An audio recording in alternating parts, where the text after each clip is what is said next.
അസ്സലാമു അലൈക്കും വറഹ്മത്തുള്ളാഹി വബറകാത്തു. പ്രിയപ്പെട്ട സഹോദരന്മാരെ, പ്രസവം എളുപ്പമാവാൻ വേണ്ടിയുള്ള ഒരു പിഞ്ഞാണം എഴുത്താണ് ഞാൻ ഇവിടെ കാണിക്കുന്നത്. പ്രസവം എളുപ്പമാകാൻ പിഞ്ഞാണം എഴുതി കൊടുക്കൽ പൂർവീകരുടെ കാലത്ത് തന്നെ ഉണ്ട്. മഹാരിതന്മാർ അവരുടെ ഗ്രന്ഥങ്ങളിൽ രേഖപ്പെടുത്തി വച്ചിട്ടുണ്ട്. പ്രയാസപ്പെടുന്നവർക്ക് ഇൻഷാ അല്ലാ ഒരു 11ഓളം പിഞ്ഞാണം എഴുതി ജീരക കഷായം കൊണ്ട് മായ്ച്ച് കുടിപ്പിച്ചാൽ അവർക്ക് സുഖപ്രസവം ലഭിക്കുമെന്ന് നമ്മുടെ ഗുരുനാഥന്മാർ പറഞ്ഞു തന്നിട്ടുണ്ട്. നിങ്ങൾ ചെയ്യേണ്ടത് നല്ല വെളുത്ത പിഞ്ഞാണം എടുക്കുക. ആ പിഞ്ഞാണത്തിൽ നിങ്ങൾ എഴുതേണ്ട രൂപമാണ് ഞാൻ പറയുന്നത്.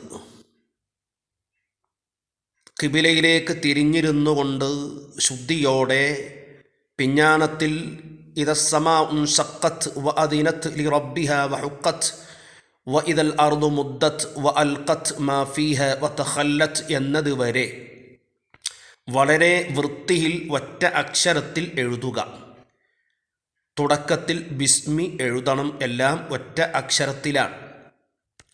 ശേഷം അതിലേക്ക് ജീരക കഷായം ഒഴിച്ച് ഈ പറയപ്പെട്ട ആയത്തുകൾ, സൂറത്തു ഇൻഷിഖാഖിലാണ് ഈ ആയത്ത് ഉള്ളത്. ഈ ആയത്തുകൾ 11 തവണ മന്ത്രിച്ച് ഊതുക. ശേഷം 3 തവണ സൂറത്തുൽ ഫാത്തിഹ, 3 തവണ സൂറത്തുൽ ഫലക്ക്, 3 തവണ സൂറത്തുൻ നാസ്, 3 തവണ ആയത്തുൽ കുർസി, 3 തവണ ദുആ ഉൽ കർബ്, 11 തവണ സലാമുൻ ഖൗലൻ മിർ റബ്ബിർ റഹീം, 21 തവണ യാ ഹഫീദു യാ അല്ലാ എന്ന ദിക്ർ. ഇതെല്ലാം മന്ത്രിച്ചിട്ട് ഇതിൽ ഊതുക. ഇനി പറ്റുമെങ്കിൽ ആയത്തുൽ കുർസിയും ഈ പിഞ്ഞാണത്തിൽ എഴുതുക, അല്ലെങ്കിൽ ദുആ ഉൽ കർബ് എഴുതുക.